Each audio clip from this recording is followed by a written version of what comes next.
Saya Profesor Dr. Hewan Charles Ragatabu, MSc, PhD.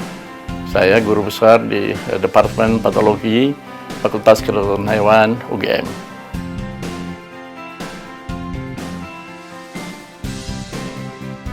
Jadi antibiotik itu sebetulnya suatu bahan, ya, itu biasanya bahan kimia yang asli, yang sintetik atau semi-sintetik dalam jumlah yang sedikit, yang dihasilkan dari mikroorganisme lain, itu khususnya fungi, ya, atau lebih dikenal dengan jamur, untuk menghambat atau membunuh pertumbuhan mikroorganisme yang jahat atau yang patogen. Nah, jadi pada dosis yang kecil dia bisa menghambat atau membunuh. Jadi itu kira-kira produk asal produknya. Jadi ambil contoh saja penisilin misalnya, ambil contoh saja teramisin misalnya, ada sumbernya macam gitu dari jamur. Ada juga orang bikin secara sintetik, ada juga yang semi sintetik. Nah, tadi tujuan penggunaannya adalah menghambat atau membunuh bakteri tertentu yang cocok.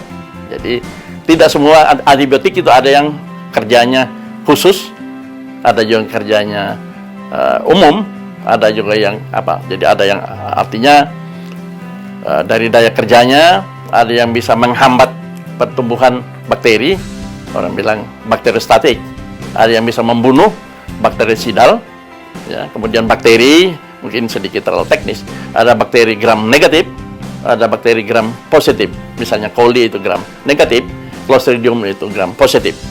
Ada bakteri yang antibiotik yang spesialis untuk gram negatif saja, ada yang gram positif saja, ada juga yang bisa gram negatif dan gram positif, yaitu spektrum lebar, ya, atau umum saja.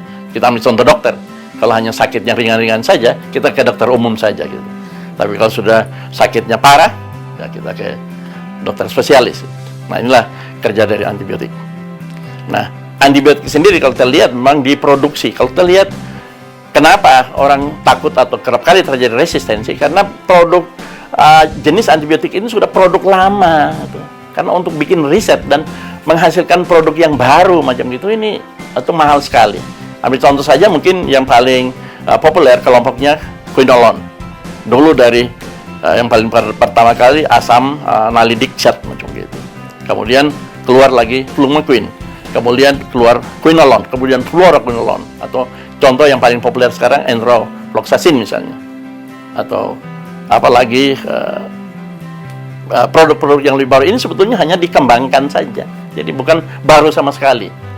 Jadi kita lihat kemudian ada lagi yang obat-obat yang antibiotik yang untuk gram positif, yang paling populer orang pakai, ambil contoh saja kelompoknya amoxicillin misalnya, ya, doxycycline misalnya, atau tetracycline misalnya. Ini memang produk-produk lama yang orang sudah pakai. Nah, kalau kita konsekuen, sebetulnya untuk unggas atau untuk hewan, proyeksinya kita diharuskan untuk menggunakan antibiotik yang tidak digunakan di manusia. Namun, cara prakteknya susah sekali orang lakukan.